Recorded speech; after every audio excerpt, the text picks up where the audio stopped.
तो बच्चों आज हम स्टार्ट करेंगे मैकेनिक्स।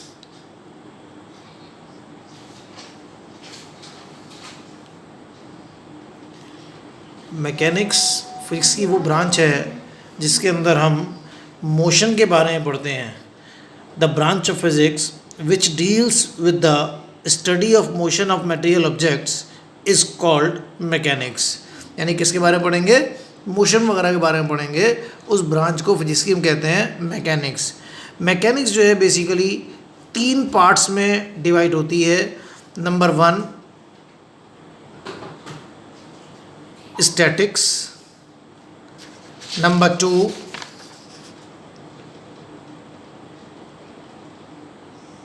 काइनेमेटिक्स और नंबर 3 डायनामिक्स। तो मैकेनिक्स के 3 parts, number 1 statics, number 2 kinematics, number 3 dynamics. तो हम एक एक करके लेते हैं इसको। Number 1 statics.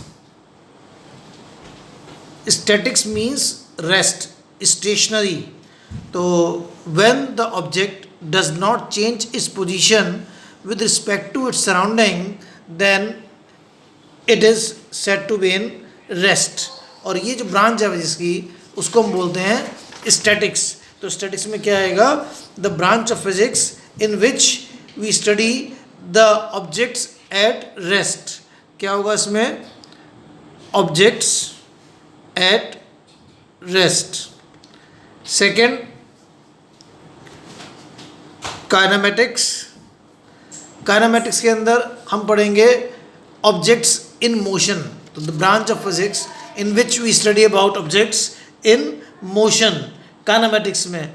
और the same in dynamics, but there is a little bit difference between these two, that in kinematics and in dynamics the cause of motion, तो in kinematics without consider the cause of motion. और objects कहाँ पढ़ेंगे इसके अंदर? Motion, objects in motion without consider the cause of motion. और dynamics में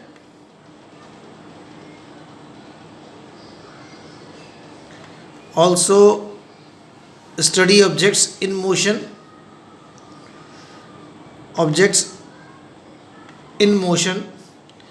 और consider the cause of motion. यानी काइनेमेटिक्स और डायनामिक्स दोनों में ही हम मोशन के बारे में पढ़ेंगे, पर काइनेमेटिक्स में जो मोशन का कॉज होगा उसको कंसीडर नहीं करेंगे, और डायनामिक्स में जो मोशन का कॉज होगा उसको भी कंसीडर करेंगे और काइनेमेटिक्स में नहीं करेंगे। बस यही एक थोड़ा सा डिफरेंस है इसके अंदर। उसके बाद हमारे पास 2 टर्म आती हैं। एक हमने बताया था आपको रेस्ट, और एक हमने आपको बताया था motion. Rest and motion both are relative to each other. Relative क्या मतलब है, क्या चीज़ होता है? तो रेस्ट, ऑब्जेक्ट रेस्ट में कब कहलाता है? जब वो अपनी पोजीशन सराउंडिंग के रिस्पेक्ट्स में चेंज नहीं करता। तो if the object does not change its position with respect to its surrounding then it to said to be in rest.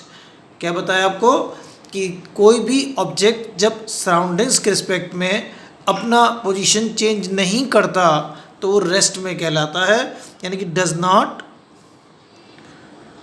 Not change its position with respect to its surroundings। और motion में change its position with respect to its surroundings। क्या हुआ? आपको 2 चीज़ें बताई हमने। Body rest में कब कहलाएगी? रेस्ट में तब कहलाएगी जब वो अपनी पोजीशन अपनी सराउंडिंग्स के रिस्पेक्ट में चेंज नहीं करेगी। Does not change.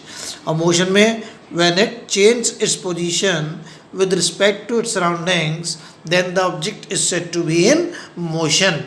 अब हमने आपको यहाँ लिखाया कि rest and motion are relative quantities. Relative quantity का मतलब क्या है? कोई एक ही ऑब्जेक्ट एक ही टाइम में रेस्ट में भी हो सकता है और मोशन में भी हो सकता है। कैसे? It depends on the reference point. तो हमने आपको बताया था कि रेफरेंस पॉइंट जो होता है REFERENCE, रेफरेंस पॉइंट क्या होता है भाई? रेफरेंस पॉइंट वो पॉइंट होता है जिस पॉइंट से हम ऑब्जर्वेशंस कंसीडर करते हैं। तो the point from which consider the observations, ये जहाँ से हम चीज़ों को देखते हैं, ऑब्जर्व करते हैं, वो पॉइंट जो है वो कहलाएगा हमारा रेफरेंस पॉइंट। तो एक ही ऑब्जेक्ट एक ही समय में रेस्ट में और मोशन में हो सकता है। It depends on reference point, हम किसके रेफरेंस में बात कर रहे हैं। एग्जाम्पल देखिए, बताते हैं आपको। Suppose these are the two persons, person 1 and person 2। They both are sitting in a moving car like this, और this is a child which is who is standing on the ground. एक बच्चा है जो ground पे खड़ा है और दो पर्सन हैं, पर्सन 1 पर्सन 2, दोनों कार में बैठे हुए चल रहे हैं। तो देखिए, person P1 does not change its position with respect to the person P2 and person P2 does not change its position with respect to the person P1, but they both change their position with respect to the child who is standing on the ground. जो बच्चा ground पे खड़ा है उसके respect में इन दोनों की position लगातार चेंज हो रही है, क्योंकि तो स्टेशनरी पोजीशन में है और ये इनके पास आ रहा है, तो डिस्टेंस बराबर क्या हो रही है? कम, यानी कि इनका लोकेशन बराबर चेंज हो रहा है इसके रिस्पेक्ट में। इसका मतलब हम क्या बोलेंगे कि person P1 is in rest with respect to P2 and P2 is in rest with respect to P1. They both are in rest with respect to each other, and P1 and P2 are in motion with respect to the child standing on the ground। जो बच्चा ground पे खड़ा है उसके respect में। ठीक, next